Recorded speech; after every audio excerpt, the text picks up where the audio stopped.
no escritório, já volto aqui. Aí.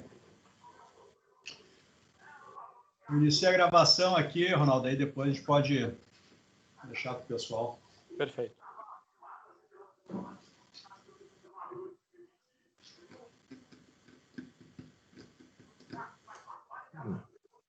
Bom, Marina? Oi, Romeu, tudo bem? Oi, pessoal, tudo bom? Olá, tudo bem? Tarde. Nossa, lá em João Pessoa. Eu te ver.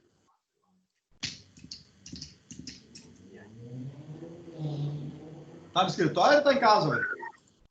Estou em casa.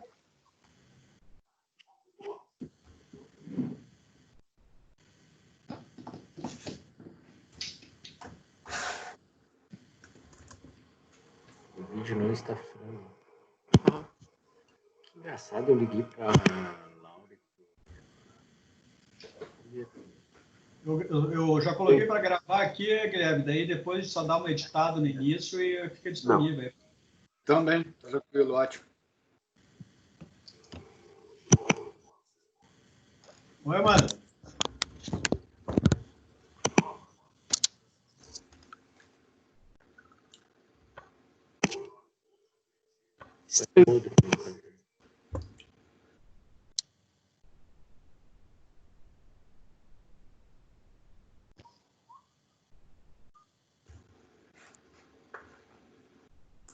Fábio, tudo bom, Fábio?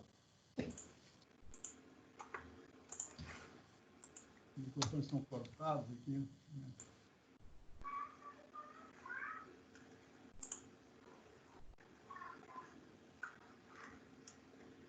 Tu desligou o teu telefone, Ronaldo, proposital, ou foi eu que desliguei? Não, aqui? não. O meu tá tudo aqui. Tá.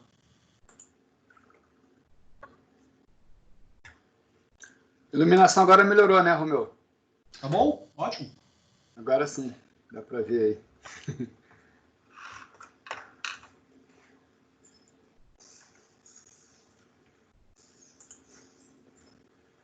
Vamos.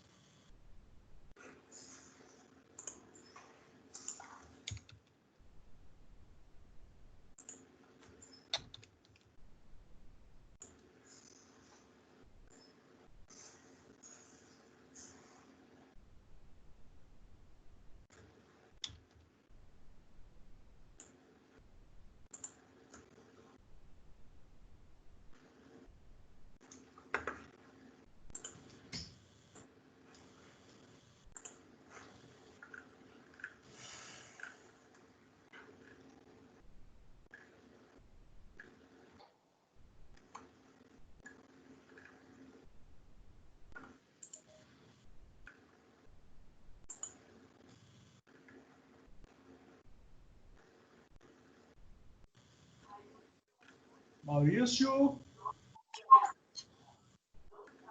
Eu tô aqui. Aí são eles. Romeu, uma curiosidade, a tela, a câmera tá aberta aí? Não. A tua não. Eu tô fuçando aqui, mas não consegui. Já ativei aqui. Será que tu não tá com ela tá no Note ou no... Porque às vezes ela tem um No Note. negocinho físico ali que te puxa pro lado. Que nem o meu. O meu tem aqui um que... Ah,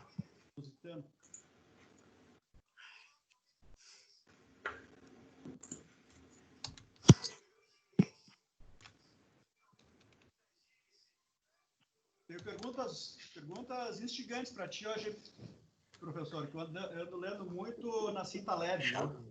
Quero saber o que o pessoal do risco está fazendo quanto a isso. Desculpa, Romeu, deu uma cortada na Cinta Lab, eu escutei essa parte. Perguntas instigantes, eu ando lendo muito na Cinta Leve. Sim. O que o pessoal do risco acha disso? Não, e ele mesmo está dizendo que esse evento aí ele não considera como cauda gorda. É impressionante. O mercado inteiro falando, isso aí é um evento cauda gorda. Ele, não, eu que sou o autor dessa frase, não concordo. De 10, ele diz que a teoria dele é que de 10 a cada 10 a 15 anos tem alguma gripe forte, algum evento desse que impacta o mercado. Então, já estaria previsto, né? Já estaria previsto. Ele precisa estudar o Brasil. No Brasil é a cada ano. No Brasil, esse é o normal. O ano que não tem é o cauda gorda. O ano que não tem nada, tá tranquilo, é o cauda gorda. É o país do peru, né? Todo mundo é peru de Natal aqui. Olha, professor, eu acho que... Deixa eu ver aqui.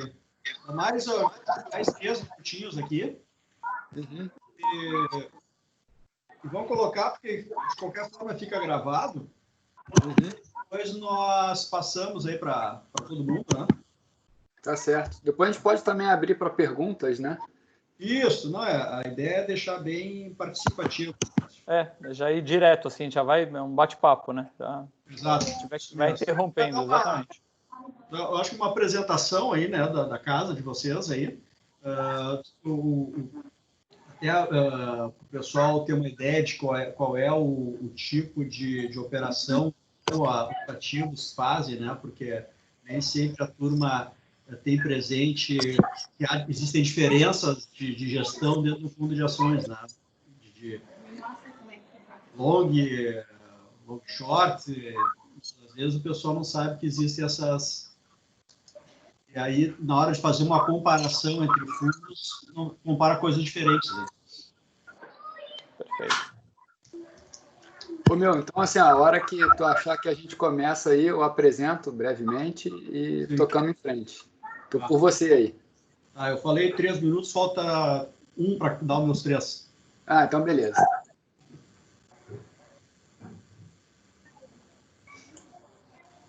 Já estou avisando o pessoal, mais o restante do pessoal do escritório aqui para entrar.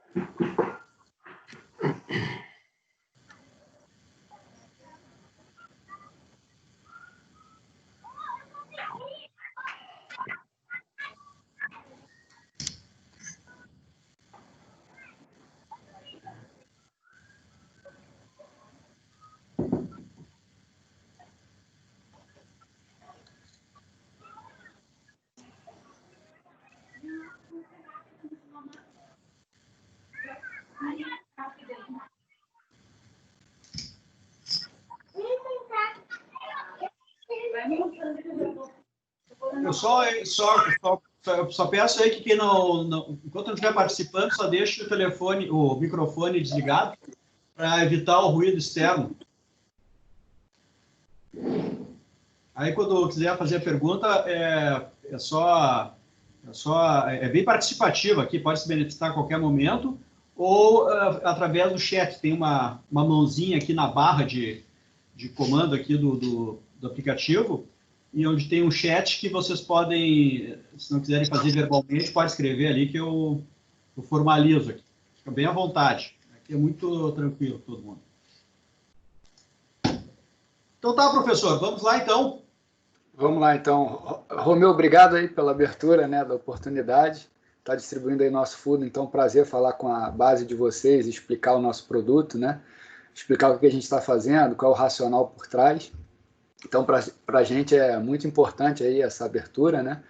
Então, o objetivo hoje nosso é explicar o que a gente tem de ativo no fundo e passar por algumas posições e abrir depois para quem quiser alguma pergunta específica. Explicar o racional de decisão nosso, o que a gente pensa, como é que a gente decide e qual o papel de cada um na gestora, né? Eu, por exemplo, daqui a pouco o Ronaldo vai abrir ali o que eu faço, o Ronaldo vai abrir o que ele faz, enfim, deixar bem à vontade, abrir o que a gente faz e falar um pouquinho aí de cada case e, além disso, sobrar um tempinho ali no final, a gente também conversa alguma coisa de macro, se sobrar tempo, né? Então, Ronaldo, deixo contigo agora a condução. Vou ficar aqui também, obviamente, olho aqui as perguntas, eu entro também, enfim, sem receita de bolo, vamos seguir uma conversa natural, um bate-papo muito agradável aí para a gente explicar o que a gente faz para todo mundo, né? Perfeito, obrigado, Guilherme. Bom, boa tarde a todos, obrigado, Romeu. Meu nome é Ronaldo Caselli, eu sou um dos gestores da Voking, e especificamente do fundo de ações, que é o nosso carro-chefe, que eu vou explicar. E a ideia é essa: eu vou abrir uma apresentação mais para ter alguns gráficos e mostrar algumas informações para ser mais visual, mas o objetivo é isso mesmo, é bater papo, trocar ideia, qualquer tipo de pergunta, o fórum livre aqui. Deixa eu só compartilhar a tela e a gente já... Guilherme, confirma se já está aparecendo a apresentação. Perfeito. Perfeito, então vamos lá. Bom, a Voking é uma gestora de Porto Alegre, é uma gestora antiga, ela foi fundada em 2011, mas já era um family office desde 2006. O que era nesse family office? Era um escritório que tinha sido montado para cuidar de recursos próprios. Eu, inclusive, sou um sócio da empresa mais recente, já conheço alguns sócios da gestora há muito tempo, há quase 20 anos, por ter passado, né? Eu tive uma passagem, meus últimos 20 anos, foi sempre com gestão de recursos. Eu trabalhei bastante tempo no Santander, e depois do Santander num multifamily office, quer dizer, um escritório em São Paulo que administrava patrimônio de famílias, e desde 2016 que eles me convidaram para se juntar ao projeto para a gente focar cada vez mais na parte de ações. A gente já tinha investimento em ações, mas queria dar um foco maior, apesar de ainda ser juros mais altos no Brasil. Assim, ações sempre foi uma coisa muito de quem tinha convicção, visão de longo prazo, aguentava tomar uns trancos, assim, como o Guilherme estava falando no começo. O Brasil parece que todo ano tem uma crise, né? Caminhoneiro, Joesley, pandemia, eleição, a Dilma, desvalorização cambial, crise argentina. Se você olha os últimos 20 anos do Brasil, são grandes emoções, mas na verdade, investimento em ações é você comprar um pedaço de uma empresa, e o que interessa, assim, e o valor da ação, ela vai convergir em função para onde o lucro está crescendo, está indo, né? Ou crescendo ou diminuindo. Então você pode ter, no meio do caminho, grandes distorções de preço, e esse é o nosso objetivo, né?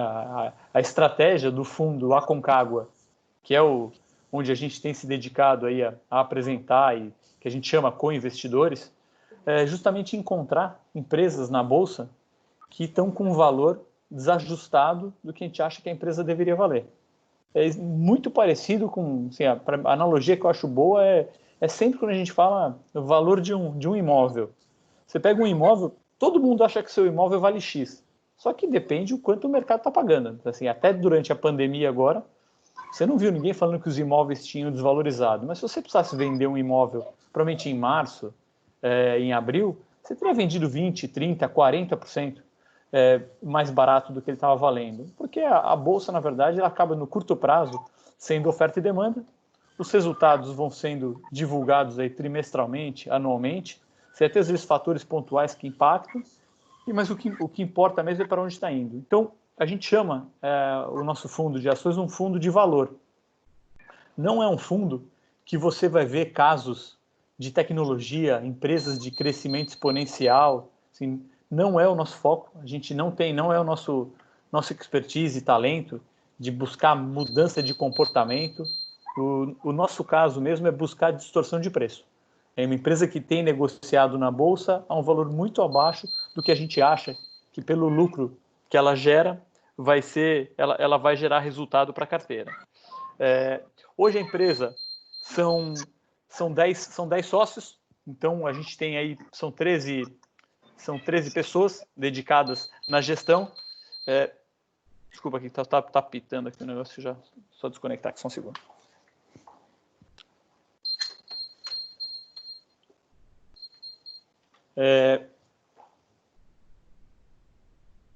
Perdão.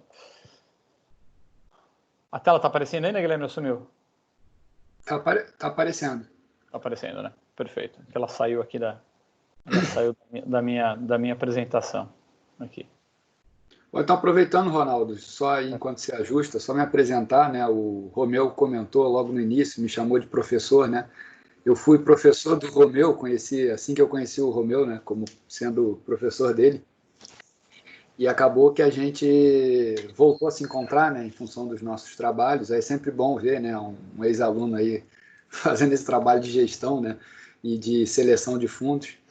E a minha função ali, em função da minha trajetória acadêmica de parte de risco, né, estudar gestão de risco, estudar limites, enfim, é isso que eu faço na gestora, né? Então, o Ronaldo decide junto com a equipe ali de gestão, aí vai daqui a pouco mostrar o comitê, e eu sou o cara que veta, eventualmente, alguma posição, aumento, diminuição, enfim. Eu fico como se fosse ali o zagueiro, né? E, obviamente, eu não estou no comitê para não ter conflito também de interesse, né? Eu ter totalmente um trabalho independente ali, né? Enfim, esse é o meu papel aí. Ronaldo, conseguiu aí? Perfeito. Não, tá tudo certo. Era só o no break aqui, estava pitando, desculpa. Bom, a gestora, como eu estava falando, a gestora ela já tem desde 2011. Hoje a gente tem um volume sob gestão aproximadamente 1 bilhão e 100, sendo que a parte de ações, que é o foco, onde a equipe está dedicada, que tem 4 analistas, tem mais 3 gestores, é um volume de 320. A gente tem um fundo bem antigo, que é um fundo de fundos, é um fundo que aplica em outros fundos do mercado, outros gestores, pode ser um fundo multimercado, renda fixa, ações, que é esse fundo Everest, que eu só coloco aí nesse slide, justamente para mostrar como é visão de longo prazo mesmo. É um fundo que tem 20 anos, ele é um dos fundos mais antigos. Esse fundo eu tive a sorte aí de pilotar ele praticamente desde o início. Eu assumi esse fundo em 2001 e ele está até hoje com a gente. Eu só não peguei ali no primeiro ano. E a gente tem mais alguns fundos fechados de alguns sócios para diferimento de imposto, talvez até um evento que infelizmente deve acabar logo aí com a reforma tributária, fundo fechado, provavelmente vai ser tributado como os outros fundos normalmente são, com aquele come cotas semestral. A gente está desde 2016, quando a equipe foi reforçada e juntaram mais 4 pessoas na empresa, a gente tem tido um retorno anual aí de 36% ao ano, contra um retorno de 21% do Bovespa. Assim, não é um retorno normal isso, não vai ser isso para frente, mesmo o Ibovespa, até porque a gente vinha de uma base, né, o Brasil vinha de um cenário pós-guerra ali, da Dilma, então tinha muitos ativos depreciados, você conseguia encontrar grandes distorções de valor, por isso que os últimos 5 anos acabou tendo um retorno muito acima do que a gente pode esperar de uma carteira de ações. Mas o que foi interessante para a gente é que mesmo com a Bolsa rendendo 21% ao ano, que é bastante, a gente conseguiu superar em 15% ao ano e tem a beleza do juro composto, né? Cada 1% a mais que você consegue ao longo do tempo é uma enormidade. A gente tem o fato de ser uma gestora de Porto Alegre, é muito interessante para o mercado financeiro, porque você tem uma concentração de gestores no eixo São Paulo-Rio, basicamente ali Faria Lima em São Paulo, Leblon no Rio de Janeiro. Você tem poucas opções fora desse eixo, então a gente se posiciona até porque tem uma correlação menor com os outros por causa de geração de ideias mesmo. Seja por causa de network, faculdade, relacionamento com empresas, a gente consegue medir isso e percebe que os casos que tem no mercado que são fora, eles acabam tendo uma menor correlação com os outros fundos. A gente tem um outro caso interessante no mercado, que é um fundo de Londrina, talvez alguns de vocês conheçam, que chama Real Investor. É um gestor também fora do eixo, geração de ideias próprias e vem tendo um resultado bem interessante ao longo desses últimos 10 anos.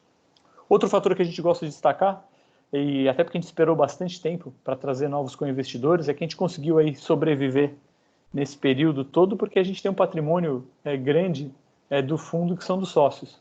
O fundo Aconcagua hoje é um fundo de 250 milhões, que ele só investe em ações, sem alavancagem, e 70% do fundo hoje são dos sócios.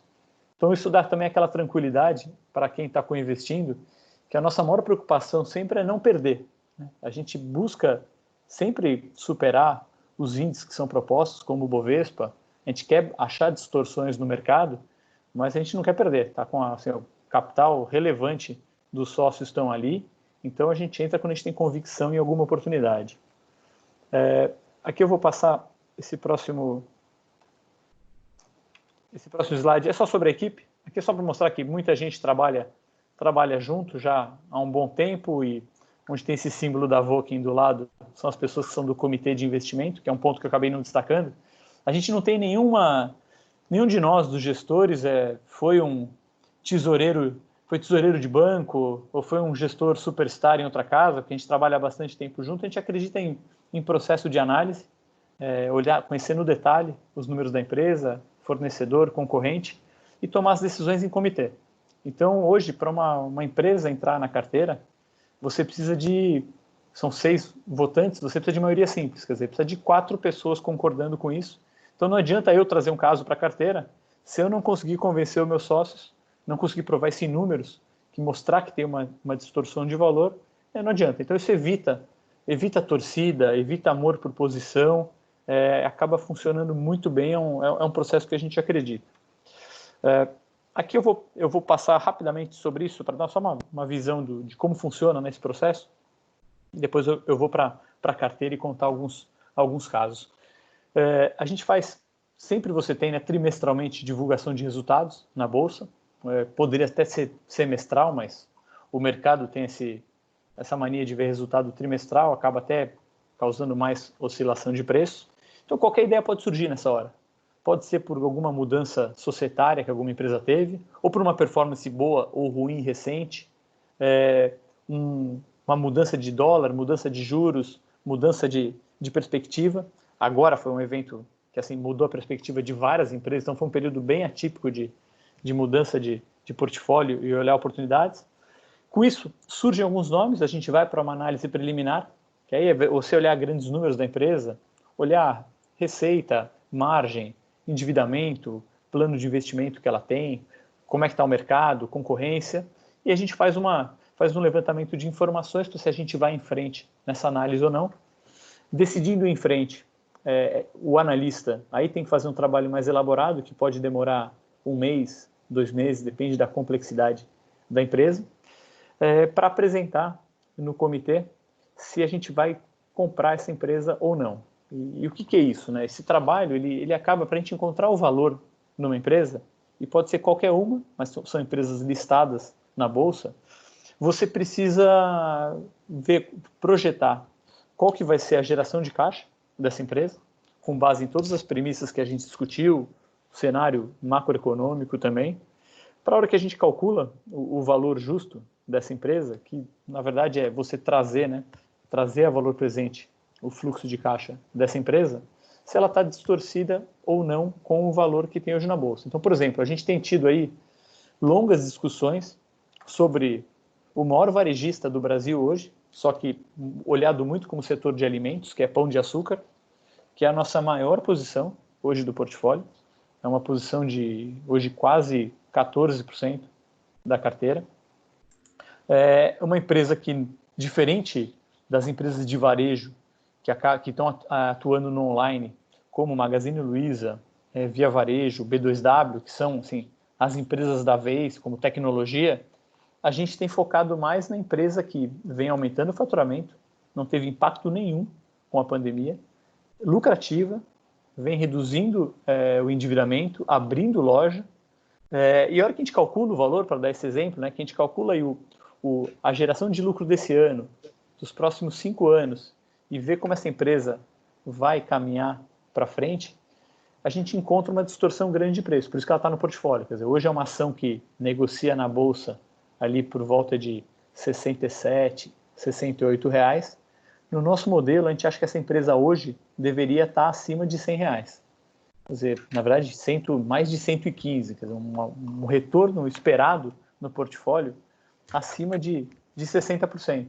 Então, isso que é a filosofia do fundo, de você, o analista, mostrar isso, depois de assim, análise longa, e se o Pão de Açúcar tem uma concentração grande no Sudeste, quer dizer, é o lugar mais rico, é o lugar que foi assim, os supermercados ficaram abertos na pandemia, aumentaram venda, tem tido um movimento muito grande de atacarejo, que a gente chama ali, são os atacadistas que acabam atendendo pessoa física, né? Era focado para pequenos comércios, mas acaba tendo um movimento muito grande de pessoa física, e isso tem tudo a ver com crise.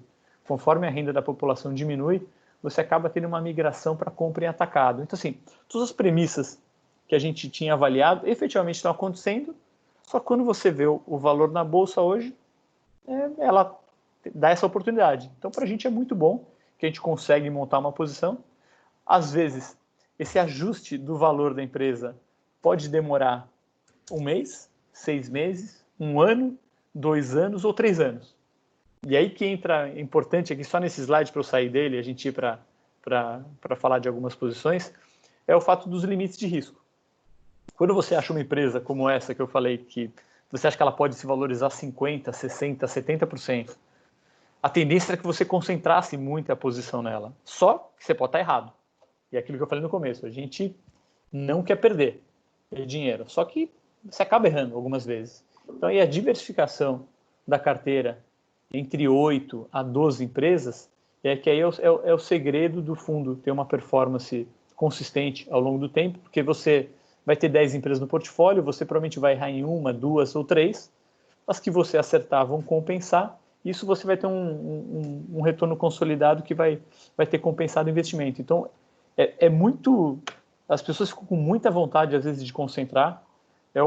Às vezes acaba sendo um erro que muitos investidores fazem direto quando vão investir diretamente na pessoa física na bolsa, porque acaba vendo 3, 4 empresas interessantes, algumas que você se identifica mais, você acaba colocando às vezes 25% em cada posição, essa ação começa a cair, você compra mais, e ela acaba virando 30%, 40% de aquisição do seu patrimônio, e você pode estar errado. E aí acabou com o portfólio. Então é muito importante esse controle, por isso que o Guilherme fica fora do comitê, ele justamente como um xerife, e a partir daí a gente vai para um acompanhamento, né, da carteira. Eu vou passar esses outros slides só para mostrar aqui o que isso se traduziu, né, ao longo desses últimos 5 anos. Então, a gente tem uma carteira, como eu falei, preocupado em não perder, e foi exatamente o que aconteceu em 2020. A gente ficou feliz, a gente já estava desde o ano passado trazendo co-investidores para o fundo, e aí se deparou com a pandemia ali, depois do carnaval, quantidade de circuit breakers que teve na bolsa, lá quando ela oscila mais do que 10%, a bolsa para por meia hora, depois para por 1 hora, e depois ela para o resto do dia. E a gente, por composição, por essa disciplina de comprar empresas sólidas, que geram lucro, sem promessas mirabolantes, quer dizer, a gente nunca teve empresas do Eike Batista na carteira, a gente não tem as empresas, dificilmente a gente teria na carteira uma Tesla, que é revolucionária a empresa, mas não adianta você comprar uma empresa boa e isso não se traduzir em retorno para o acionista. Eu até estava conversando logo que eu conectei com o Romeu, a gente tinha falado numa outra semana, se a gente for olhar hoje, tem algumas empresas na bolsa que são excelentes empresas, desde os bancos até varejistas, como, por exemplo, Magazine Luiza, WEG, que acho que é o exemplo mais forte. A WEG é uma empresa que, se você for ver quando ela fez a abertura de capital na bolsa, se você fosse ajustar pela cotação, ela fez ali a abertura mais ou menos R$1,60, hoje está R$69, quer dizer, é uma multiplicação assim violenta. A própria Magazine Luiza foi a mesma coisa, também multiplicação por 200 vezes o que você investiu. Foi excelente para quando você olha o passado, fantástico. Mas e agora? E hoje? Se eu comprar hoje a WEG na bolsa, uma das melhores empresas do mundo, fatura 14 bilhões de reais por ano e lucra perto de 2 bilhões. Fantástico, né? Você, como acionista ou controlador dessa empresa, se você tem 50% da empresa, ótimo, vai colocar 1 bilhão por ano no bolso. Mas se eu for comprar um pedaço dessa empresa hoje, vai depender do valor que ela está na bolsa para eu poder acessar esse lucro. E é exatamente esse tipo de distorção que a gente tem no mercado, tanto empresas baratas como empresas caras. A WEG não está no nosso portfólio. Adoraria que ela tivesse nos últimos 10 anos na carteira, teria sido ótimo. A gente não precisava ter comprado mais nada, que só a WEG já ia ter carregado a performance da carteira. Mas hoje, ela está valendo em bolsa, só para dar um parâmetro, ela vale quase 150 bilhões de reais, é o valor dela. Então, eu hoje, para comprar uma fração dela, eu como acionista, vou estar comprando uma fração de 150 bilhões. Então, vamos lá, se eu comprar uma posição se eu tivesse dinheiro para comprar 0,1% da WEG, eu estaria fazendo um investimento ali de 150 milhões de reais. Só que nisso eu acessaria 0,1 do lucro. Quer dizer, eu estaria acessando ali desse lucro de 2 bilhões, eu estaria acessando um lucro de 2 milhões de reais. Então, imagina, eu investi 150 milhões para poder acessar um lucro de 2 milhões. Quer dizer, eu estou pagando por essa empresa 75, quase 80 vezes o lucro dela. Difícil ser remunerado, né? A gente busca, como eu falei, o caso do Pão de Açúcar, no outro extremo. O Pão de Açúcar fatura 80 bilhões por ano, tem um lucro aí, tá girando num lucro de 1,5 bilhão. Então, você vê, não é muito diferente do lucro da WEG, mas um faturamento muito maior, a margem é menor, sem dúvida, a margem do Pão de Açúcar é um negócio muito mais difícil em termos de margem, tem concorrência também, só que ela vale em bolsa 18 bilhões. Então, eu consigo acessar esse lucro com muito menos dinheiro. E a hora que eu faço o cálculo, a empresa vem crescendo, abrindo loja, também atuando em e-commerce, todas as empresas estão se mexendo para isso. Então, esse tipo de distorção, que é o nosso trabalho, e voltando aqui para o efeito desse ano, a gente acabou terminando aí, talvez um dos semestres mais malucos que a gente já viveu no mercado mundial, toda a incerteza que tinha, a gente acabou fechando com positivo. Isso aqui, na verdade, já está atualizado com o mês de julho. Então, a gente terminou julho aí com o resultado anual positivo em 3%, com a bolsa caindo 11%.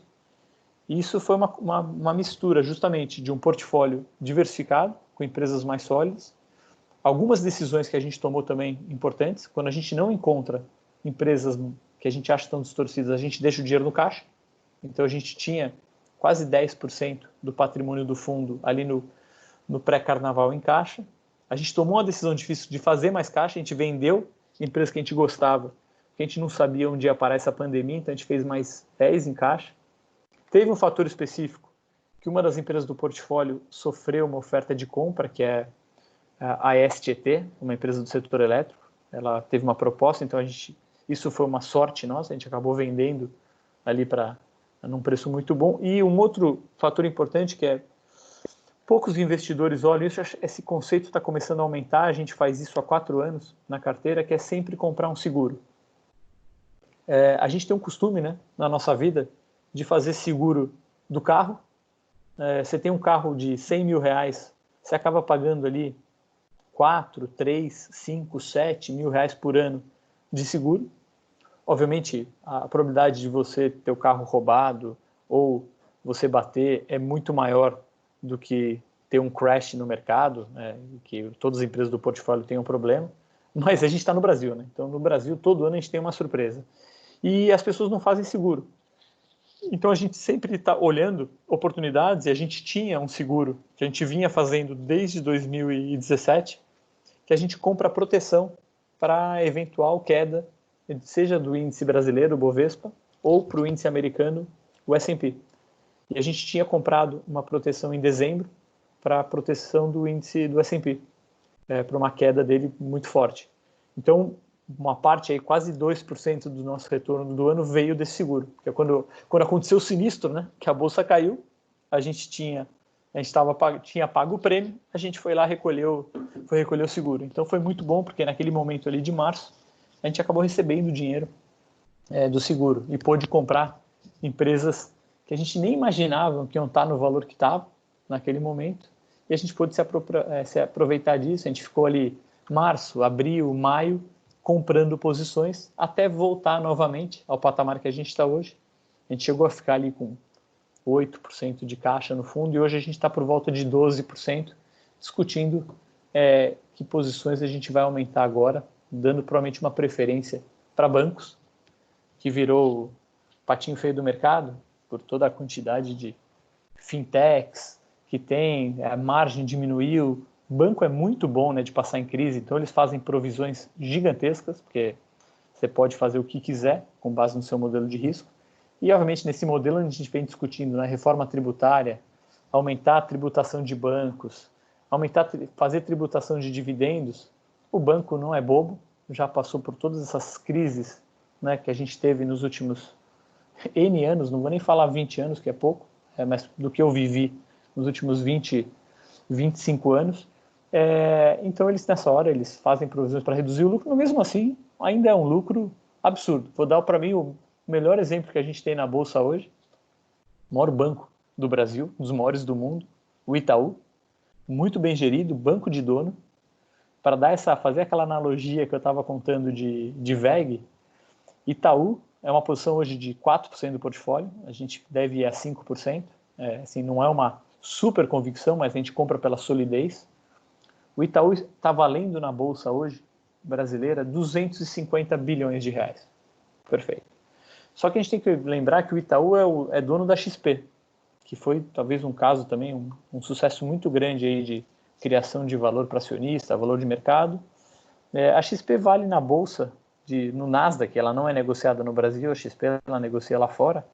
A XP vale aproximadamente 130 bilhões de reais. E o Itaú tem 46% da XP, com ainda uma opcionalidade de comprar em 2022 mais uma parte e ser o controlador. Mas considerando só o que ele tem, 46% de 120 bilhões. Isso aí dá, arredondando, 60, vou falar arredondar para baixo, 50 bi. Então, o Itaú vale 250 bilhões na Bolsa, menos os 50 da XP, 200 bilhões. É o que você está pagando hoje pelas atividades bancárias do Itaú.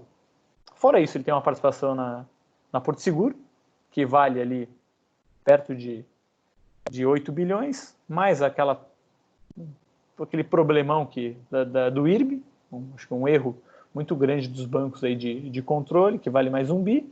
Então, tira essas participações. O Itaú, quando você compra hoje Itaú na Bolsa, você está pagando pelas atividades bancárias 190 bilhões de reais aproximadamente. O Itaú vinha num lucro antes da pandemia, antes dessas provisões, renegociações de crédito, queda da Selic. Ele estava vindo num ritmo aí de 28 bilhões de reais de lucro por ano. Com todas as provisões, redução de margem, redução da Selic, tudo que você pode colocar de notícia ruim no balanço, ele deve lucrar esse ano algo em torno de 17 bilhões. E voltar para o ano que vem, gradualmente aí, voltar aí para um patamar de 22, 23 bi, eu vou arredondar para baixo, que ele lucre 20 bilhões. Sendo que ele não tem o que fazer com esse dinheiro, porque ele pode comprar outras fintechs, outras XPs da vida, comprar mais uma seguradora, comprar uma processadora de cartão, qualquer atividade que a gente imaginar, mas ele acaba tendo que pagar grande parte disso, quase 80% desse valor, ele acaba pagando em dividendo.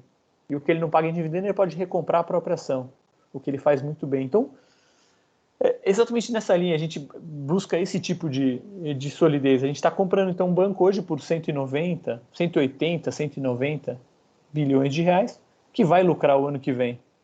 Que vai lucrar esse ano, né? 17 a 18 bi, vai lucrar o ano que vem entre 22 a 23, e parte disso vai virar dividendo. Você está comprando hoje o Itaú, o maior banco do Brasil, que vai te dar entre dividendo e recompra de ação quase 10% ao ano.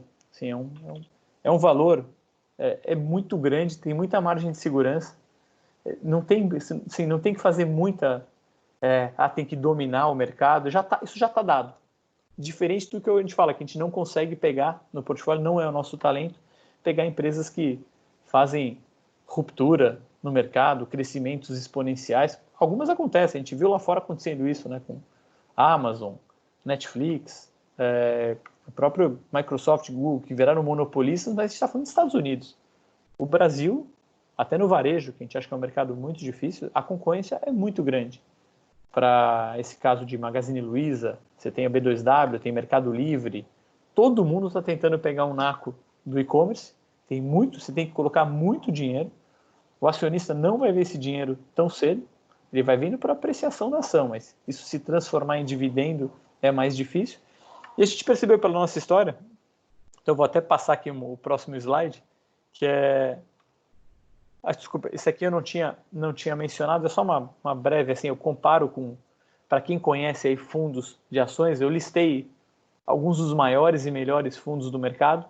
Para fazer esse gráfico, isso está atualizado até data de ontem, dos últimos 5 anos, o retorno anual de cada um dos fundos e o risco, essa volatilidade, que é o quê?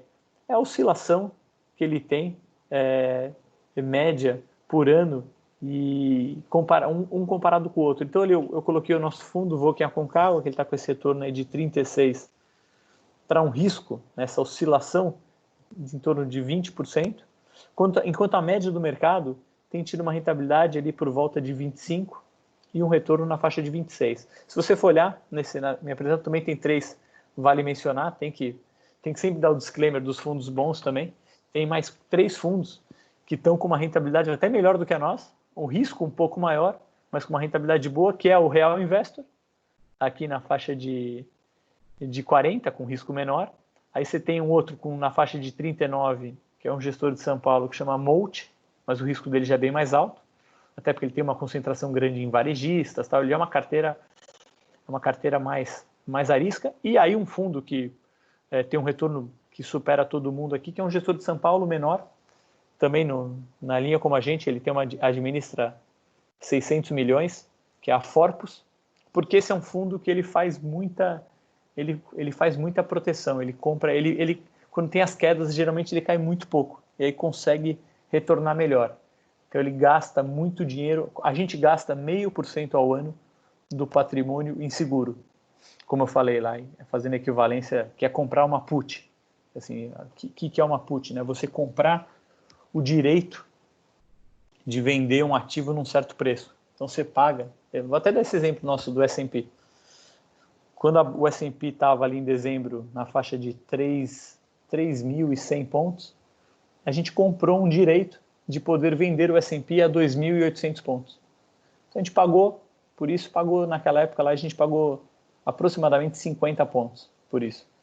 Só quando deu a queda violenta, esses 50 pontos, esse prêmio vale uma fortuna, porque quando o S&P estava ali 2.500 pontos, todo mundo gostaria de vender a 800. Então, é mais ou menos nessa linha. Então, a gente gasta meio por ano nisso, mas esse gestor que eu dei o exemplo aqui para mencionar, ele gasta 2%, 3% ao ano com isso, então ele faz um excelente trabalho. Essa aqui é a carteira, e por favor, aí, aqui me interrompam, porque aqui tem essa é a carteira mais atualizada mesmo, é a carteira da virada do mês, tem poucas alterações, o nosso objetivo não é ficar girando muito.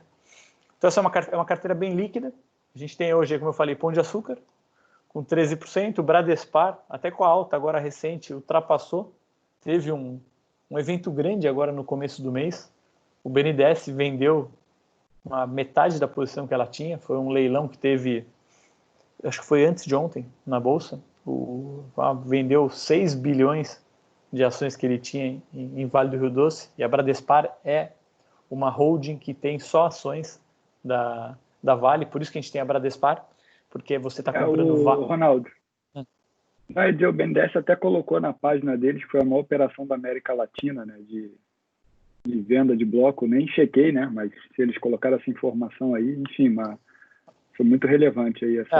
Acho que recente sim, porque antes da pandemia eles tinham feito um lote grande de Petrobras também. Uhum. E Bradespar nada mais é do que você comprar Vale com aproximadamente 20% de desconto, porque ela é uma holding. Então, pode ser uma empresa que acabe, você receba ações da Vale, se tiver tributação de dividendo, está sendo discutido, mas para a gente, você pode comprar Vale com desconto, a gente prefere a Bradespar. Aí a gente tem as outras posições, a gente tem posições novas na carteira, que foi Klabin e SLC, empresas que muito beneficiadas aí com o dólar orbitando nessa faixa de 5, e na verdade o dólar está 5,30. Então a gente sempre vai revisando, como eu falei, vai revisando os modelos. A SLC já teve na carteira 3 vezes. Essa é a 4ª vez que ela volta para a carteira. Klabin é a 2ª vez. Empresa que a gente conhece bastante, mas às vezes com o dólar ali na faixa que a gente tinha em janeiro, nossa previsão de dólar em janeiro era um dólar a 3,60. A gente errou, acho que não só a gente, mas talvez 95% do mercado errou feio no dólar.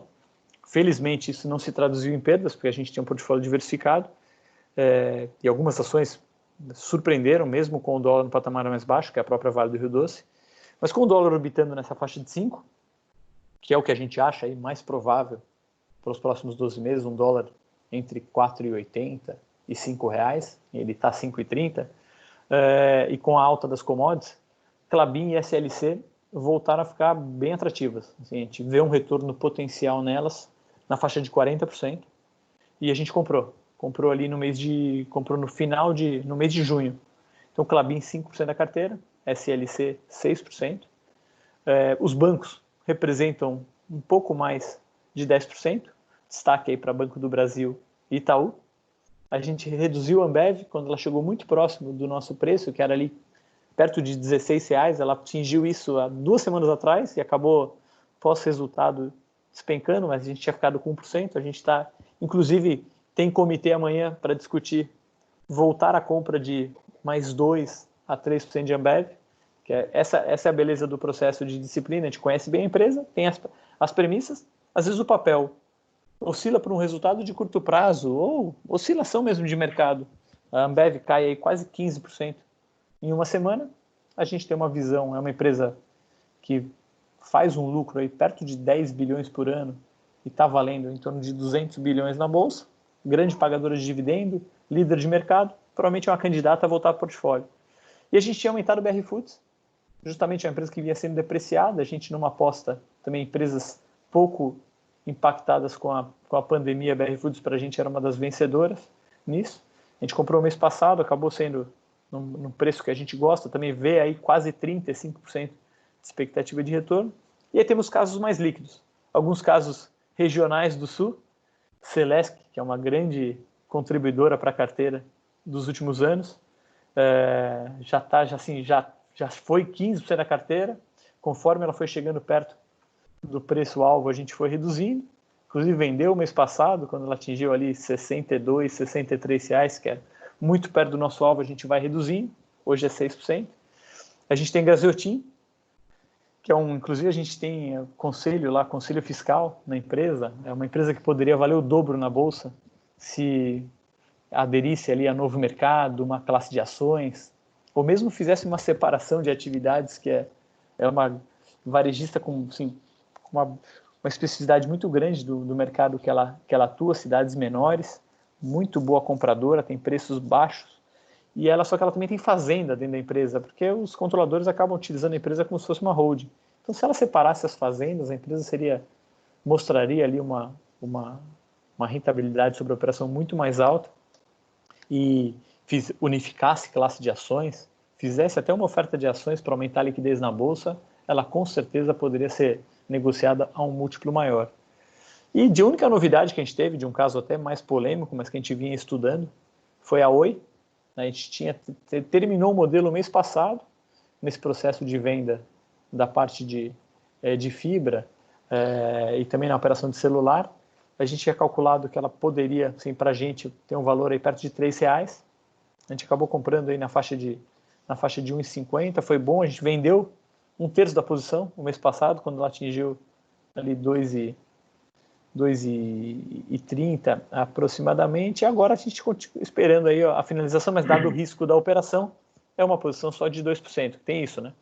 Você tem que sempre analisar a expectativa, como lá, casos muito mais sólidos, geradores de caixa, dominam a carteira, né? Os bancos, Klabin, Bradespar, Pão de Açúcar, a Sanepar, que foi um dos grandes contribuidores. Vou até passar um slide aqui para frente, que aqui mostra, empresa por empresa, quais são as empresas que mais contribuíram para o retorno da carteira e quais as que tiraram.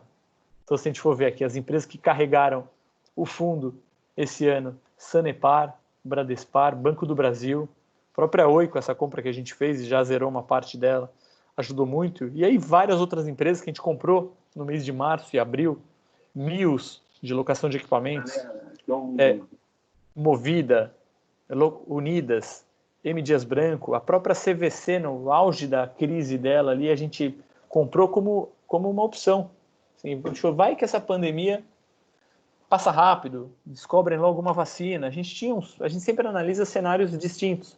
A gente comprou uma posição pequena de CVC e rapidamente ela se valorizou, a gente já se desfez pelo risco da empresa, a STT. E aí tem as outras empresas que a gente acaba tendo uma convicção grande, mas elas ainda não atingiram o retorno esperado e que vem contribuindo negativamente, como Tecnisa, que é uma construtora que vem passando por um processo aí de mudança muito grande. Ela negocia a metade do valor das outras empresas e tem eventos importantes para acontecer no curto prazo para ela.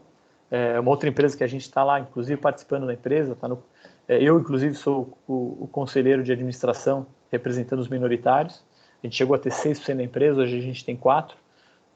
Tem um grande projeto aí que ela está para lançar, que chama Jardim das Perdizes, pode, sim, destrava muito valor na empresa. A gente acha que ela poderia valer R$22 na bolsa, ela está 11%. Então, a gente tem uma posição de 7%. A gente acha que é o suficiente, a gente não tem 15%, porque tem um risco, é uma empresa pequena, uma empresa mais ilíquida, ela demora ainda para fazer lucro, porque a construtora demora para mostrar lucro, que ela tem que lançar, vender, conforme ela vai construindo o que ela reconhece, o lucro contábil. Pão de Açúcar, que é essa nossa maior convicção, e no curto prazo a gente vem aí apanhando das varejistas e-commerce, e a Ser Educacional, que é uma das maiores empresas de ensino, mas focada no Nordeste, que foi muito impactada com a pandemia, ela sofre com efeito de perda de renda. Então essa aqui é uma fotografia da carteira. Eu tenho assim muito mais informações para passar, mas eu não quero também ficar aqui só falando, deixar aberto para se o Guilherme quiser complementar alguma coisa, ou se o Romeu tem algum ponto para adicionar, e também para qualquer um dos participantes perguntar de alguma das empresas, fica à vontade, ou de empresas que não estão no portfólio que eu puder responder. A ideia era essa, de dar uma visão da casa e do fundo.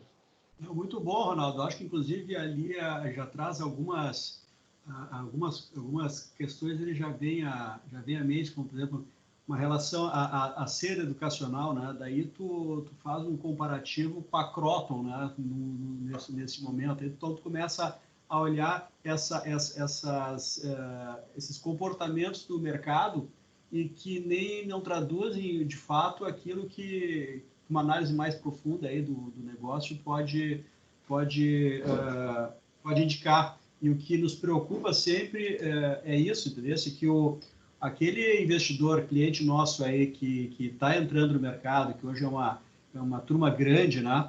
Ele encantado por determinadas movimentações e que sempre acha que aquilo é a mão invisível do mercado, ajudando, empurrando para frente, né? Quando pode puxar. Eu acho que esse já seria um bom exemplo aí para te colocar, né? O porquê de empresa aí no mesmo setor, que quando tu olha a empresa, tu não consegue entender o que está acontecendo, né? Perfeito, você falou de Ser versus a Cogna, né? Ex-Croton. A gente olhou todas, né?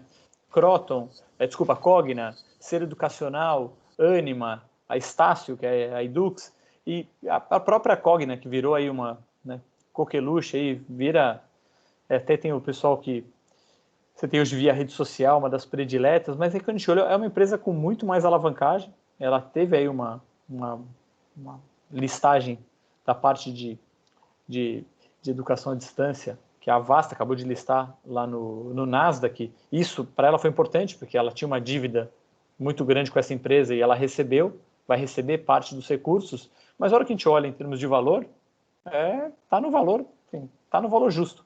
Para a gente não tem, a gente quando olha a Ser hoje a R$15, para a gente acha que a Ser poderia estar em torno de R$25, então a gente vê 40% de expectativa de retorno, sabendo que no curto prazo ela sofre com essa parte de educação à distância e o impacto de renda muito maior no Nordeste do que no Sul e no Sudeste, mas do lado da Cogna, mesmo com você ter listado uma subsidiária, isso para a gente não é criação de valor, simplesmente ela recebeu uma dívida, vendeu uma parte dela que precisava ajudar em endividamento, mas está no valor justo. Então a gente, é o que você falou, é até perigoso, algumas coisas podem estar corretas, mas a gente acha que várias das empresas que acabam virando moda no curto prazo atraem um risco grande para investidor, e até tem muito investidor negociando com opções ainda, que é uma coisa perigosíssima, que até usando esse gancho que a gente compra opções no fundo, mas é opções de venda, quer dizer, é uma opção que você está pagando um prêmio para receber o seguro caso aconteça o sinistro, como foi o caso da opção de S&P. Mas tem muita gente comprando opção de compra, que você só ganha com essa opção se a empresa valorizar muito rápido e num patamar assim, o caso até da Cogna, acho que tem tido muita gente falando disso, muitas opções preço de vencimento ali de strike price de R$10. A ação está 7,50. Quer dizer, para você ganhar com essa opção, ela... Fala, Guilherme. Não, Ronaldo, só para contribuir com essa discussão, né? Eu, pelo lado ali, tem alguns alunos, né? Com o tempo a gente vai vendo o perfil um pouco, como muda. Há uns 5 anos atrás, muitos estavam fazendo curso ali para ser vendedor de imóveis, né? Para registro ali de vendedor de imóveis. Agora, eu recebi ontem, e-mail de aluno querendo comprar a opção para entender como é que funciona, que ele ganhou 1000%, alguém ganhou 1000% em uma semana, e ele viu que é fácil, quer ganhar também e como é que funciona. E essas coisas realmente assustam, né? A falta de informação só fica na cabeça das pessoas quem ganha, ninguém que perde vai falar, né? Até por, talvez, o nosso cérebro engana, né? Tem vários pesquisadores que estudam isso aí. E assusta realmente quando a gente vê agora opções aí, muita gente entrando mesmo de cabeça, né? E nem sabendo o que está comprando. Então, realmente, é isso que eu acho que faz a diferença quando se estuda, quando olha caso a caso, entende a gestão de portfólio, né? Pensa mais a médio e longo prazo, não no curto. Enfim, isso faz muita diferença, né? Mas realmente está tendo muito esse lado aí que o Ronaldo comentou de opção agora. Né? Tá fechado, Romeu, teu microfone. Isso aí preocupa bastante, inclusive, porque a gente já vê até determinados fundos trabalhando assim, né? E também produzem em determinado momento um encantamento aí de rentabilidade e que parece que é gerido por gênios, né? E daqui a pouco a coisa... Por isso até era uma das ideias era justamente essa, mostrar que nem todo fundo de ações é o mesmo fundo de ações, que nem sempre o pessoal tem ideia de que existem diferentes estratégias lá dentro, inclusive diferentes denominações dos fundos, né? Com a forma de cada um trabalhar. Então, tem que separar um pouco aí quem faz realmente um trabalho certo e quem está em busca de acertar o mercado e cobrar uma taxa de performance elevada aí para um ganho exponencial e mais breve. Né? E é o que vai se buscar, muita gente vai buscar no mercado de opções, né? E não falta quem diga que ganhou, né? É fácil lembrar os casos vencedores, por isso que até quando eu mostrei naquele slide ali do fundo, primeiro, o fundo é um fundo sem alavancagem. Então, se o fundo tem hoje, nosso fundo hoje está com 250 milhões de patrimônio, ele tem hoje 225 milhões comprado em ações e 25 milhões no caixa, quer dizer, aplicado a CDI esperando uma oportunidade. Então ele não tem nenhuma alavancagem, não tem nenhuma. Hoje a gente está sem nenhuma opção, nenhum seguro, porque está caro comprar o seguro. Seria equivalente a. Porque eu gosto muito do exemplo do carro. Você fazer o seguro do carro, e aí o seguro do carro que você costumava pagar 4 mil por ano, está custando 13 mil. Aí você fala, bom, Ronaldo, só sair de Porto Alegre com o mesmo carro e fazer o seguro no Rio. Quando você vai chegar no Rio, provavelmente vão roubar seu carro lá na Avenida Brasil, então melhor não fazer isso. Então, a gente também tem sempre que olhar o preço, a opção engana, porque tem a volatilidade embutida, quer dizer, quando as coisas parecem muito fáceis, é a hora que você sempre tem que desconfiar. E como o nosso portfólio, a gente tende a comprar empresas mais sólidas, com menos expectativa, assim, menos sonho, menos ciclo de execução, assim, as coisas já dadas, assim, a gente consegue listar hoje na nossa carteira a maioria das empresas, com algumas exceções, como até falei, a gente tem alguns casos que ainda a empresa precisa aprovar, como é o caso de Tecnisa, ela ainda precisa apresentar resultado.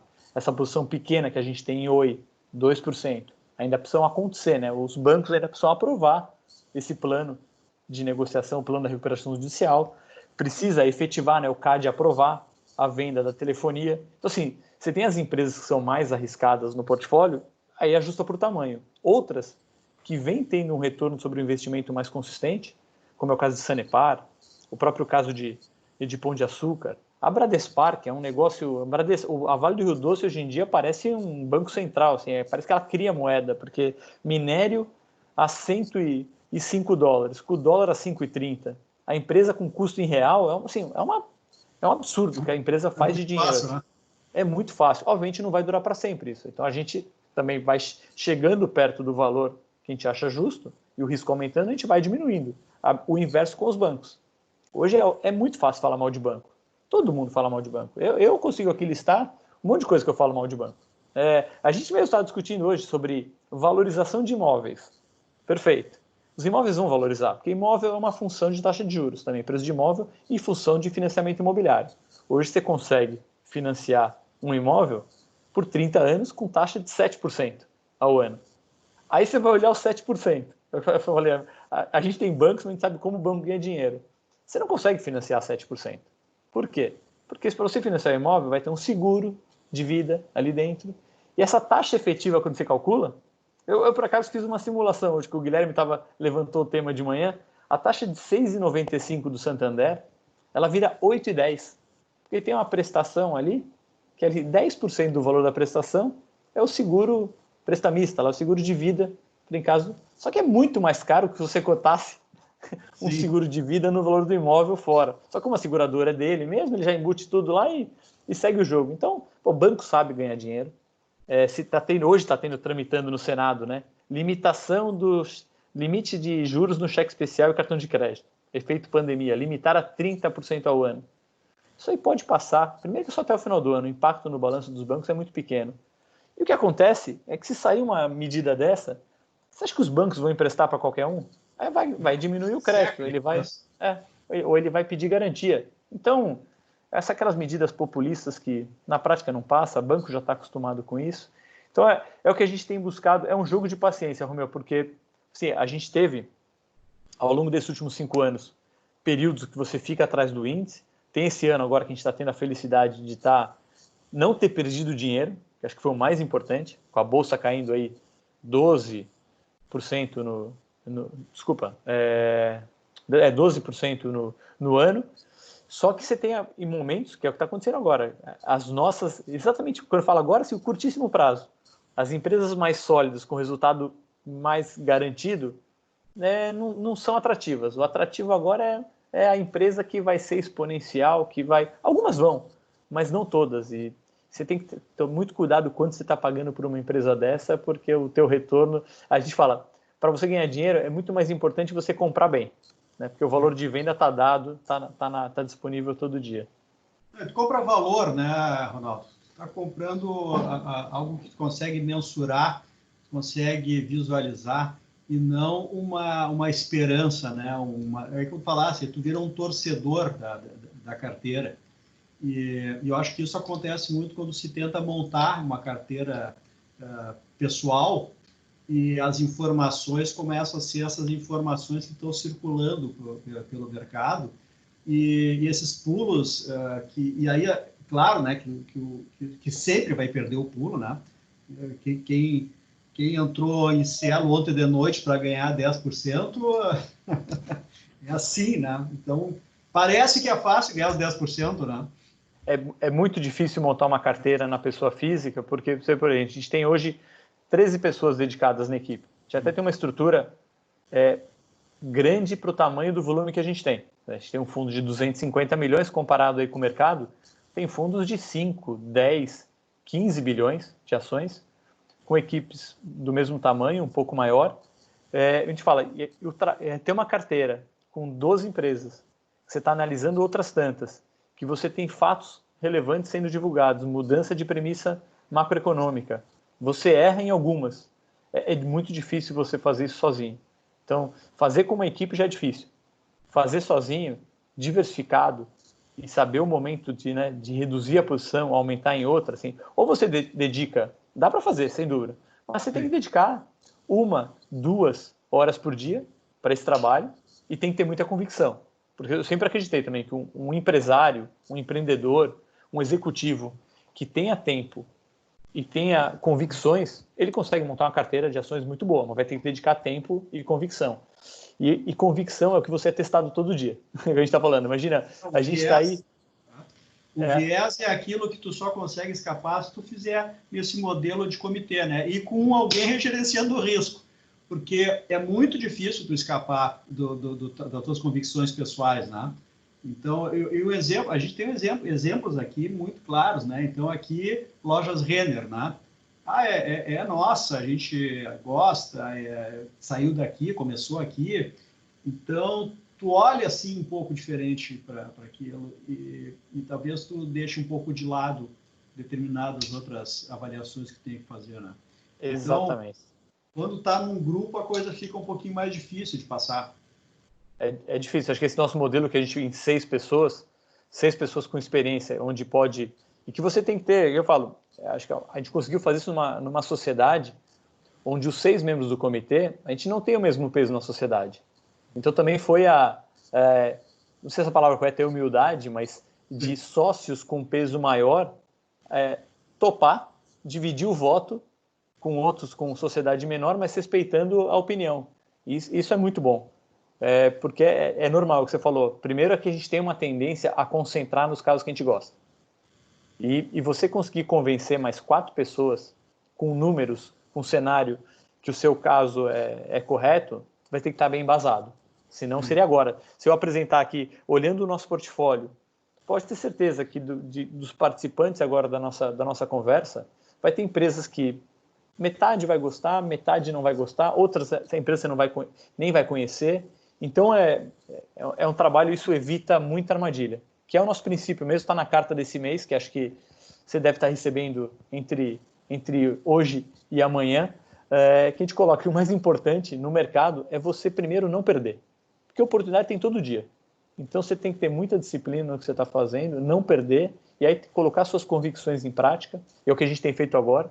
A gente tem tido aí essa convicção de fez um trabalho duro aí com Pão de Açúcar, mesmo o que a gente fez com o Sanepar e aprovou, a própria Vale, que foi um caso que não era tão fácil depois de Brumadinho, você apostar num setor que é fácil falar mal. Então, é processo, disciplina e paciência, que aí o resultado vem.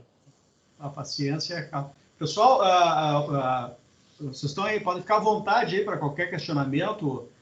Pode abrir o microfone e acho que tem duas pessoas aí muito capazes aí de esclarecer vários pontos aí em relação ao mercado, inclusive produto. Tem alguém no chat aqui.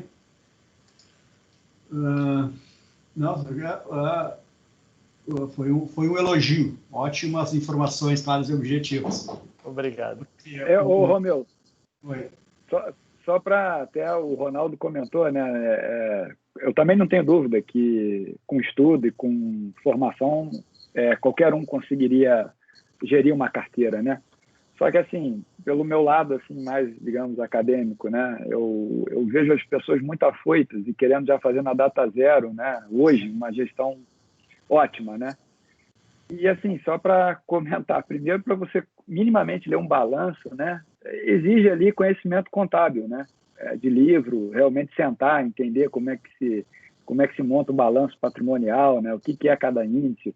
O Ronaldo comentou aí, olha, eu estou olhando múltiplo, olhei múltiplo ali da Magazine Luiza, não fecha muito com Via Varejo. Enfim, essas discussões, né? Elas levam tempo para maturar, né? Qualquer um vai levar um tempo enorme para aprender. Esse é o primeiro ponto, né? E o segundo, depois, é a experiência. Eu mesmo, na empresa, eu cuido do risco. Então, quando eu sento numa reunião de análise de empresa, eu estou aprendendo muito, porque o analista vai atrás e fica 3 meses naquele case, estudando a fundo o setor, para aí sim entender qual é a especificidade do setor, né? Como é que ele pode afirmar que uma empresa está barata.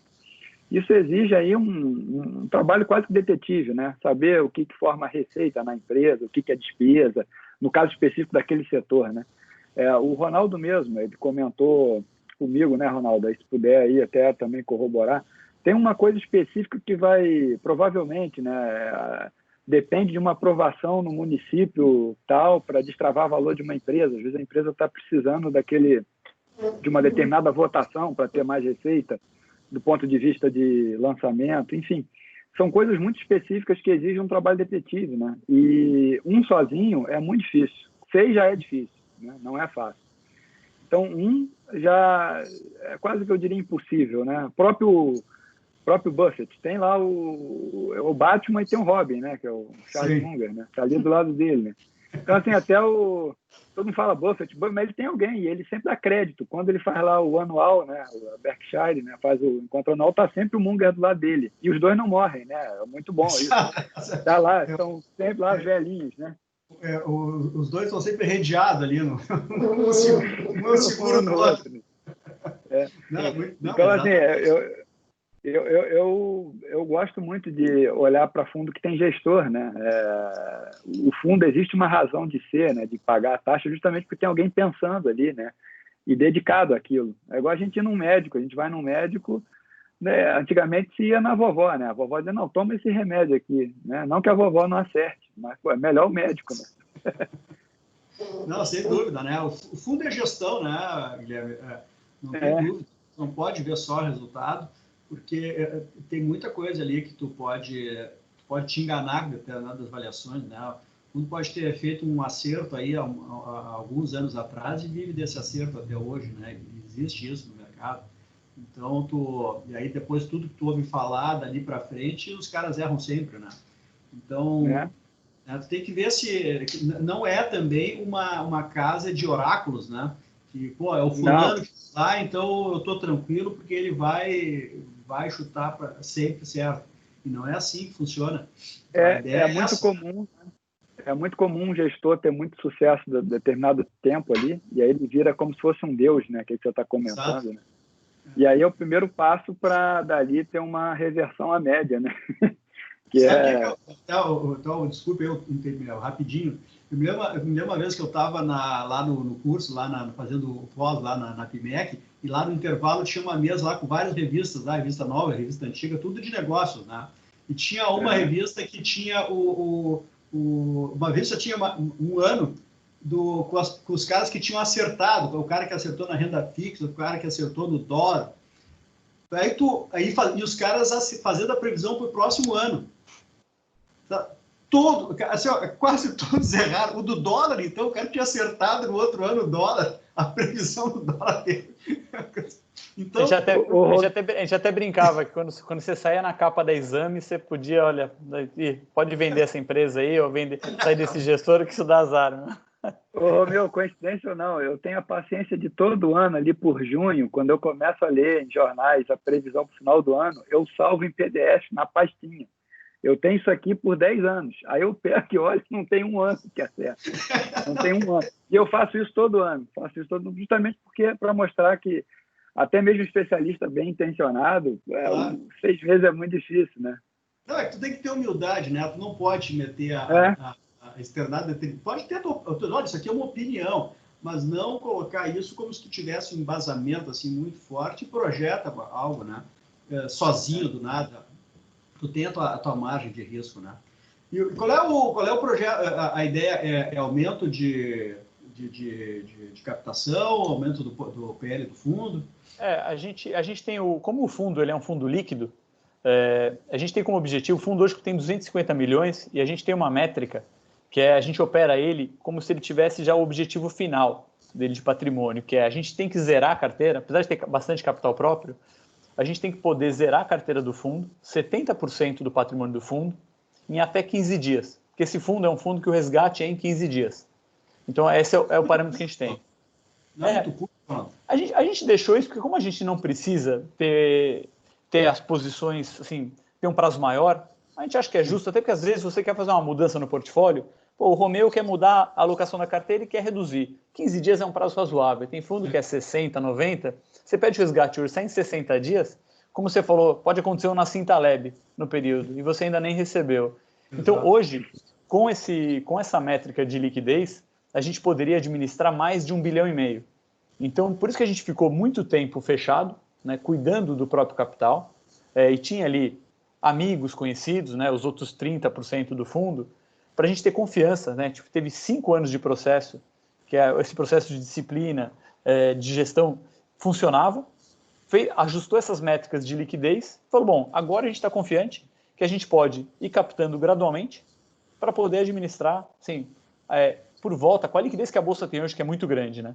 1,5 bilhão. E tem um outro fator que vem acontecendo, que está favorecendo todo o mercado, como está tendo muita abertura de capital, né, está previsto esse ano a gente ter quase 50 aberturas de capital, novas empresas na Bolsa. Fora essas vendas adicionais de BNDES, que acaba trazendo mais liquidez para o mercado. Então, isso vai ser mais ferramenta para os analistas, mais diversificação e mais liquidez para a Bolsa. Então, tanto que tem hoje fundos, eu até tenho mais dificuldade eu teria muita dificuldade de estar numa equipe pilotando um fundo de 10 bilhões de ações, porque você acaba perdendo oportunidades. Até esse caso que eu falo de Pão de Açúcar, que a gente comentou. Pão de Açúcar negocia 100 milhões por dia. Sim. É bastante dinheiro. Mas se eu sou um cara de 10 bi e quisesse ter 1,5 bilhão em Pão de Açúcar, eu só poderia negociar 20 milhões por dia de Pão de Açúcar e talvez eu influenciasse o preço. Então, por isso que algumas empresas, até elas ficam distorcidas. A liquidez é um fator determinante. Ou seja, demora mais para convergir. Você precisa de mais fundos como a Voking, fundos de 500 milhões, 1 bilhão, 200 milhões, 100, para encontrar esse valor e isso vai automaticamente se destravando, ou vira dividendo e o preço vai convergir. Então, a gente tem um bom espaço. A gente acredita que a gente tem aí tranquilamente um ano e meio de captação pela frente se a gente continuar fazendo um bom trabalho. E adicionando também a parte macro, né? Particularmente a minha visão é de que com esse juro muito baixo vai ter uma migração importante de classes de ativos, né? Não tem como ser diferente, né? Então acho que vai mudar muito o perfil médio ali de investimento brasileiro, né? Vai tender a um modelo mais americano e isso vai influenciar também, de certa forma, a liquidez, né? Então isso que o Ronaldo comentou, a liquidez do mercado acaba aumentando, então traz conforto para a gente captar também, né? Isso a gente vai fazer uma live aí exclusiva aí fazendo aí um estudo aí, uma análise aí do macroeconômico aí para os nossos clientes. Eu acho que é interessante porque tem muita expectativa no ar aí essas coisas podem destravarem ou não, quando é que a inflação vai voltar, quando é que esse juro vai ter algum efeito. E fica todo mundo muito perdido, né? E tem que tomar muito cuidado aí com essa saída da renda fixa e entrada. Acho que tem que entrar, mas tem que entrar bem, né? Porque é o que você falou, né? Ninguém sabe. A gente está vivendo um experimento mundial que nunca teve exemplo, mas é quase impossível imaginar que a gente não vai ter inflação em algum momento. Então, juros vai ficar. O juros acho que não volta para aquele patamar de 2 dígitos tão cedo. Mas juros a 2 é muito pontual. A gente vai ter os juros... a gente deveria ter juro real no Brasil, né? Com a inflação de 3, 3,5, os juros ele deveria normalizar num patamar mais próximo de 4 a 5. Mas o mundo, por enquanto, está maluco. E por isso que alguns ativos inflacionam de forma absurda. Mas esse é um ótimo tema mesmo para uma live aí. O Igor pode participar, se juntar alguns economistas, porque... cada um vai falar uma coisa. E aí você anota, e aí depois de 12 meses você vai ver que todo mundo errou. Não, mas eu acho que é interessante, sim. Eu acho que faz um quadro aí, junto com a análise do papel em si, do determinados setores. Quais se beneficiam? Porque tem isso, você consegue montar um portfólio de empresas que se beneficiam com inflação, como algumas se beneficiaram com o câmbio agora, VEG, Klabin, Suzano. Tem, assim, o portfólio... essa que é a beleza. E para o investidor de longo prazo, que é o perfil do nosso investidor, né? O nosso investidor é um investidor de longo prazo. A gente não trabalha com volatilidade, aí, com transações diárias, com esse incentivo, esse tipo. Se o pessoal quiser, lógico, né? Está lá a plataforma, mas não é... Então, em algum momento, ele vai ter benefício disso, né? Como tu falasse, pode demorar 3, pode demorar 6, pode demorar 10 meses, mas em algum momento... a lomba vai ser um pouquinho mais convexa. Então, exatamente. E isso a paciência ensina. Então, hoje, Guilherme, o fundo está lá conosco na Guide, né? Para investir. É a partir de 5 mil, né? Não, R$1.000. 1.000, né? R$1.000. A partir de 1.000. E no BTG, né? São os dois. No BTG também. A gente está distribuindo por lá também. Sim. Não, acho que essa abertura nas plataformas hoje é fundamental para alcançar aí um PL um pouco mais robusto aí. E facilidade de cadastro, tudo. Realmente antigamente era uma loucura, né? A quantidade de fichas que tinha que fazer, hoje tem uma facilidade bem maior também. Romeu, assim, eu estendo até essa discussão do médico que eu fiz para isso que a gente está conversando. A gente é especialista em achar case para o fundo ter valor, né? Se a gente direcionar o nosso foco para captação, é outro negócio. Então, esse modelo, de ter um distribuidor, né, para fazer esse papel, o teu, por exemplo, de curadoria, né, de juntar com o investidor e apresentar é o que vale a pena. A gente não precisa perder o foco nosso, cada um no seu nicho de mercado, e aí o ganho total para todo mundo é muito maior, né? Então, esse modelo eu gosto bastante, né? A gente não tem um braço comercial muito forte, né? Então, esse modelo para a gente funciona muito, né? Claro, assim como nós aqui não temos que ficar analisando a fundo a empresa, né? Porque não tem como, né? Não tem tempo, tem que ser honesto em relação a isso, né?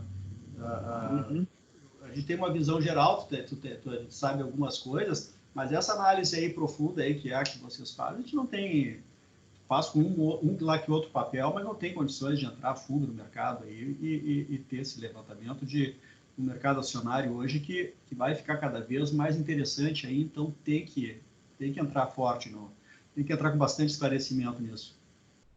E já essa assessoria em mais de um fundo também, aí é o teu papel, né, Romeu? Que a gente não consegue cobrir. Por exemplo, a tua expertise, né? Então, eu realmente acredito nesse modelo. Gestores, né? O gestor tem que dizer como é que ele vai conseguir aquilo, como é que ele conseguiu no passado e o que ele está pretendendo no futuro. Aí a gente vai conseguindo também, conhecendo as pessoas e vendo o processo todo de trabalho, se nós temos segurança para colocar à disposição do cliente aquele determinado produto, né?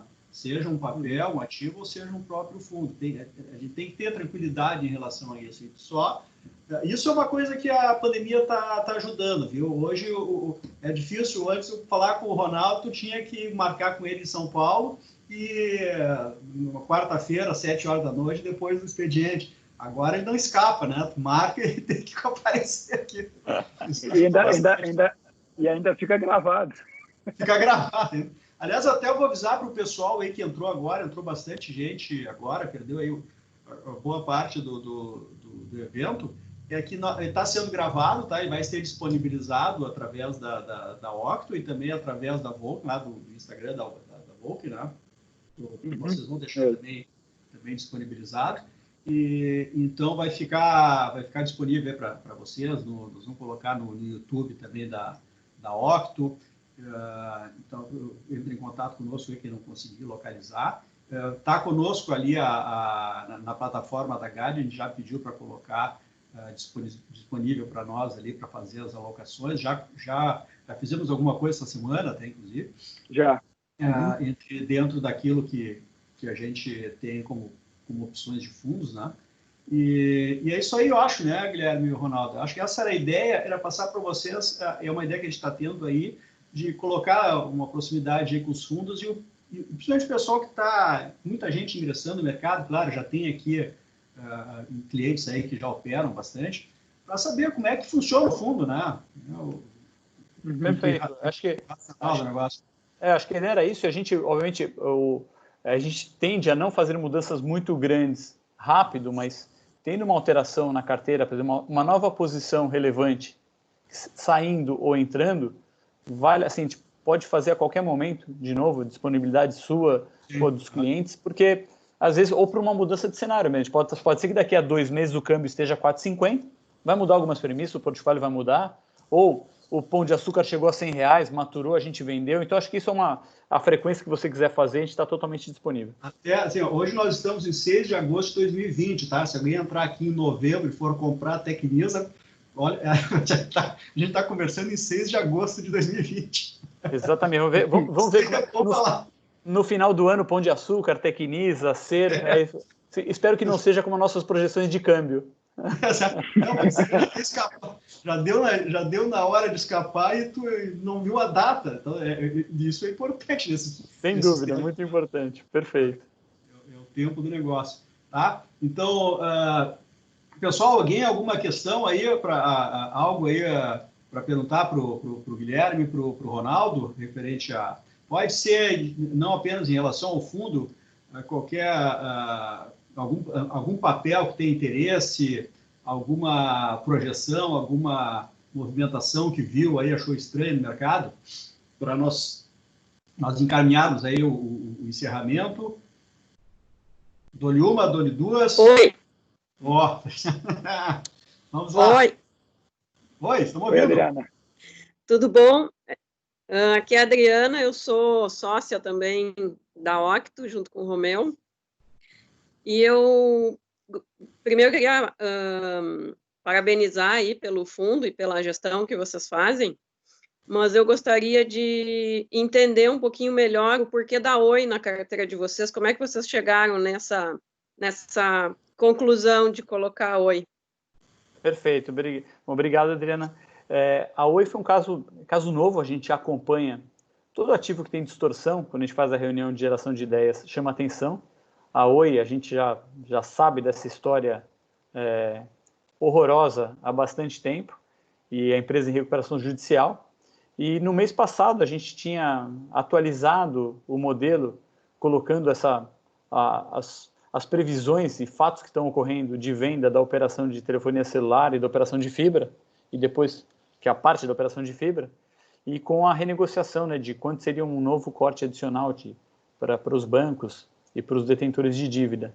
Então a gente modelando, como é quase que um caso binário, né? Pode ser que seja aceito, pode ser que não seja, apesar de já terem propostas na mesa, tanto na parte de telefonia celular como na parte de fibra, você já tem dados reais, precisaria passar ainda por uma aprovação de CAD, mas um caso desse, pelo tamanho, pela dimensão, dificilmente o CAD não aprovaria, porque são volumes muito grandes.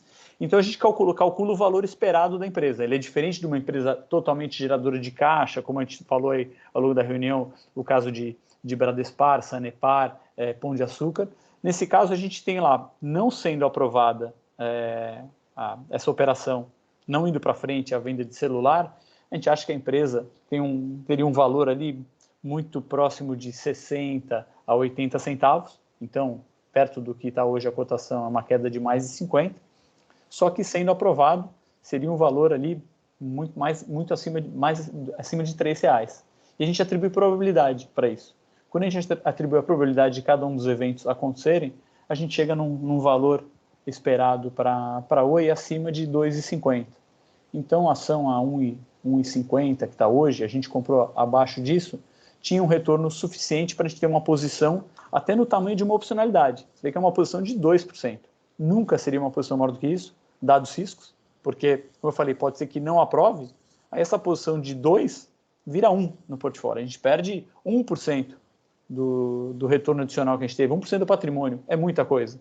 Então, essas posições mais arriscadas vai nesse dimensionamento, que aconteceu com outras também. Assim como aconteceu com o Oi, é o caso que eu falei a própria da CVC, uma empresa que passou ali muito perto de quebrar, líder do setor no meio da pandemia, e a gente comprou uma posição de 2% também, sabendo que ela poderia ou quebrar, chamar capital, quer dizer, sabia que ela podia perder 50% rápido, mas em a situação se ajustando ou o interesse de investidor, ela poderia se valorizar mais do que 100%.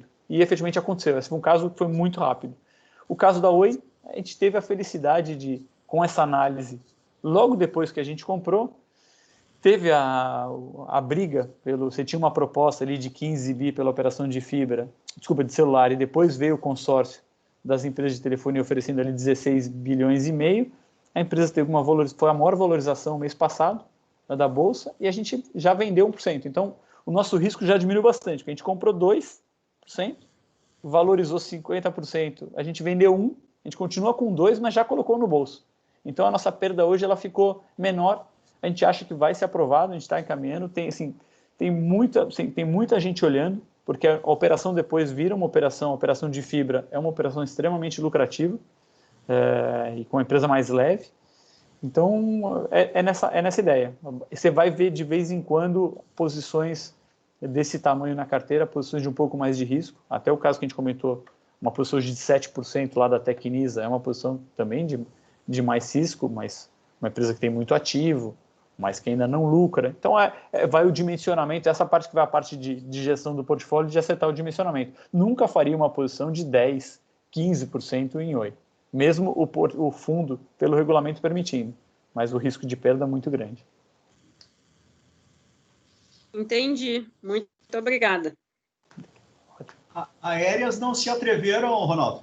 Não, essa não tem, porque essa acho que é uma mudança, tanto aérea, por exemplo, a gente teve no meio ali da pandemia, a gente comprou as locadoras, Comprou Movida e comprou Locamérica. E mesmo assim, a gente já zerou, porque o nosso target era mais conservador. As empresas já estão acima do preço que a gente saiu, porque a gente acha que aí tem mudança estrutural. Exatamente essa reunião que a gente está tendo, que eu ia 2 vezes por mês para Porto Alegre, acabei não falando no começo, né? Eu sou o único sócio que fica em São Paulo. Eu ia 2 vezes por mês para Porto Alegre. Essa nossa reunião estaria sendo presencial, talvez não com a quantidade de pessoas que estão participando, por causa de agenda de todo mundo, e é muito mais prático a gente fazer dessa forma agora. Então, assim, eu já não vou, provavelmente, para sempre, eu não vou mais 2 vezes para Porto Alegre, porque é mais efetivo para todo mundo dessa forma. Talvez eu vá 1 vez por mês, a cada 2 meses. Então, assim, turismo continua tudo igual, mas o corporativo, que é o que movimenta a empresa aérea, né? Essa, infelizmente, e como tem risco de solvência, a gente aí olhou Embraer, assim, a gente olhou, mas aí não para de pé. A gente prefere ir nas que a gente tem mais convicção. E pensando assim pela ótica de empresa, né? Empresa percebendo que está rodando produtividade, que as pessoas não precisam mais pegar avião para manter o resultado, é corte de custo, né? Pela ótica da empresa. Então, pensar realmente o cenário para esse setor de aviação é totalmente favorável, né? Sim. Eu tenho um cliente nosso ali que ele tem uma posição forte em Ambev e vocês estão e está em Ambev. Ela é uma posição precária? Não, a Ambev é um caso que ele sempre entra na carteira quando, por exemplo, algo agora. Ambev a R$13 é um ativo que pode ser 4% do portfólio, porque é uma empresa muito estável e geradora de caixa, mas com retorno limitado. Para a gente, a Ambev tem um retorno, nesse preço de hoje, de no máximo 30%. Quer dizer, é um retorno expressivo, por isso que a gente vendeu ali a 15,50, que estava há 15 dias atrás, praticamente, ali antes do resultado. O resultado foi bom, mas a ação caiu. Eu falei, vocês tinham que ter falado que a Ambev era uma empresa de tecnologia, e talvez ela tivesse subido, mas como ela só faz cerveja e vende bem cerveja, as pessoas não gostaram. Então, assim, o resultado melhorou muito. A empresa é uma máquina de dinheiro, sem ter que fazer investimentos adicionais. Então, ela é muito, a gente fala, entre caixa, entre ter o dinheiro a CDI a 2% e ter uma posição pequena em Ambev, para um fundo que tenha como benchmark o Bovespa, que é o nosso caso. E ela é uma posição relevante no índice ainda. Então, a gente até 4% do portfólio com a expectativa que tem hoje, a gente tem, mas já no patamar de R$15 ali, a gente prefere deixar o dinheiro no caixa ou comprar mais bancos, ir lá para Pão de Açúcar, Bradespar. Então, ela é a nossa ação hoje de menor retorno esperado no portfólio, Ambev. Por isso que ela só está com 1% e deve, talvez, aumente nos próximos dias se continuar nesse patamar. Sim. Alguém aí com mais alguma observação? Não tem ninguém com... Deixa eu ver, não tem ninguém com azul na carteira? Alguém perguntou aqui, setor de saúde. Esse setor de saúde a gente olhou, né? A Intermédica, a Notre Dame, a Rap Vida. Esse é um que a gente não pegou. Esse foi...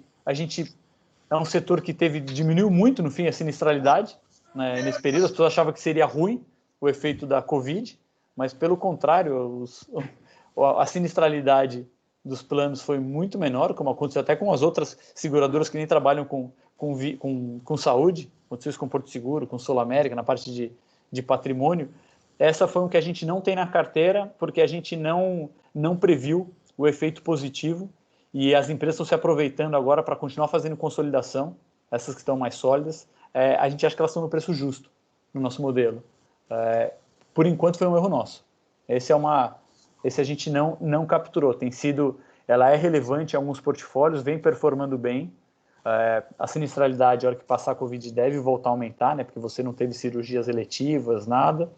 Tem alguns números, como o da Rap Vida, para a gente acha a sinistralidade muito baixa, ela é muito fora da curva. Então, quando é muito fora da curva, quero o caso de IRB, por exemplo. IRB era uma empresa com 38% de retorno sobre patrimônio, que nenhuma resseguradora no mundo tinha. Então, quando alguma coisa é muito fora, ou a empresa é excepcional, ou as coisas vão convergir para a média. Mas, especificamente no caso que você falou de saúde, esse foi erro nosso de não conseguir prever que os números seriam melhores. Então, a gente não pegou e não tem na carteira.